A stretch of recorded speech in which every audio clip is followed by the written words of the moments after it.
beautiful people! Good morning po sa ating lahat! So for today's vlog, tara guys, samahan niyo ako maghanap buhay.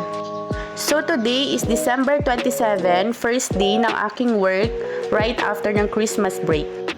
So kapag walang pasok si Amora, usually 5:30 in the morning ako gumigising.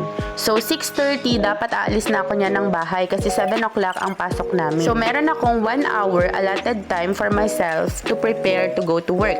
Ayan, so today's video, ihahatid tayo ng aking jusawa kasi nga umuulan, hindi tayo magko-commute for today. Usually kasi kapag maaraw naman, hindi niya ako hinahatid, nagko-commute lang ako. Alam mo na, tipid-tipid din. Halos araw-araw na ulan dito sa amin guys. Diyan ba sa inyo, umuulan din ba araw-araw? Dito kasi sa amin kung hindi umuulan, may konting ambon, ganyan.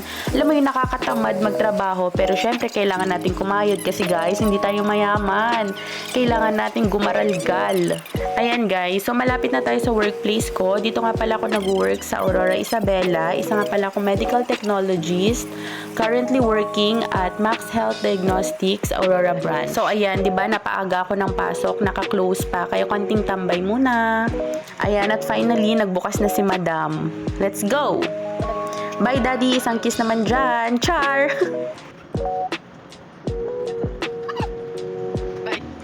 So, ayan guys, papasok na tayo sa aking workplace. Ito nga pala ay isang clinic.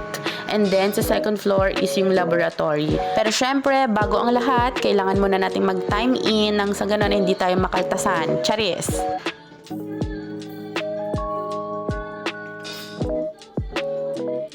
Okay guys, so itutur ko muna kayo ng very slight lang. So yan yung aming extraction area. Ito naman yung ultrasound and yan yung x-ray room. Then guys, meron kami ditong 3 room. Diyan nagkiklinik ang aming mga doctors. So ayan guys, tamang tambay muna habang inihintay ang aking beshi. At ayan na pala siya. Yan ang aking beshi guys. May co-medtech, may best friend. May kachikahan everyday, may kabungangaan everyday, ganun. So, ayan, akyat na kami sa second floor, guys, kasi dun sa taas ang aming laboratory.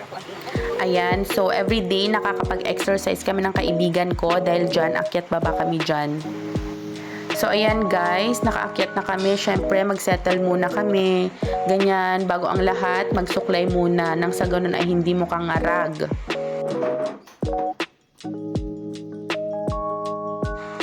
Ayan, syempre, hanapin ko muna yung pabango ko. Kailangan mo na maging amoy mabango bago humawak ng mga ihi, ganyan. Kailangan natin magmukhang presentable at amoy mabango para sa mga pasyente natin. Ganun. Ayan, tawa-tawa muna si ate girl bago magsimula ang trabaho. Okay, all set? Buksan ang computer. Ganun. Ayan, habang naghihintay ng pasyente, kumudingding muna ng mga dapat kudingdingin dyan para naman magmukha tayong masipag. Ayan, sinayaw-sayawan ko muna yung computer dahil naglalag na siya. Sobrang dami na yata ng files. Magpiprint lang naman ako dyan ng lab request form, guys, para may magawa habang wala pang pasyente.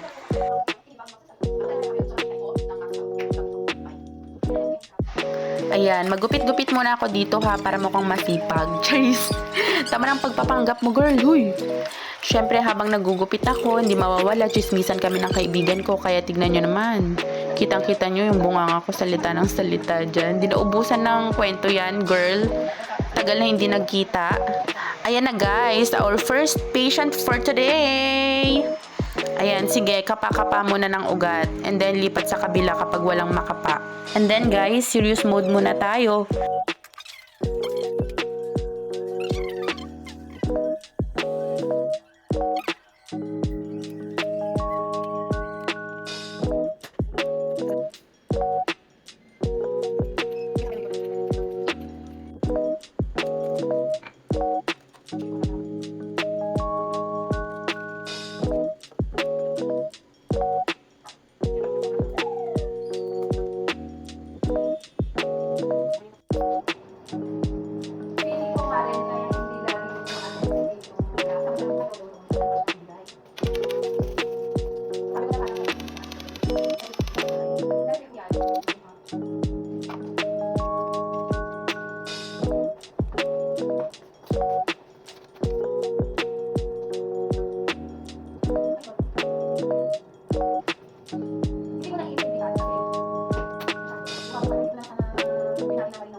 ayan guys, tapos na naman ang isang buong maghapon. Tayo uuwi na.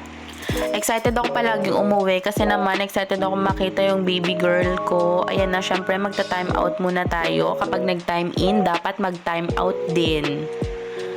So, ayan na ang aking Diyosawang, aking sundo. Hi, baby boy!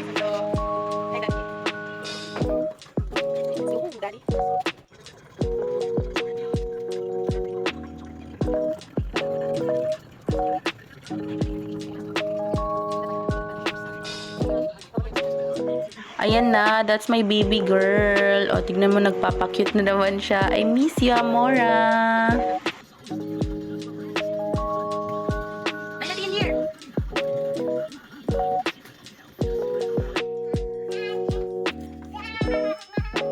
Hi! Don't touch mo na, Mommy, okay? I love you. I miss you. For more videos, like and follow us, guys. Thank you.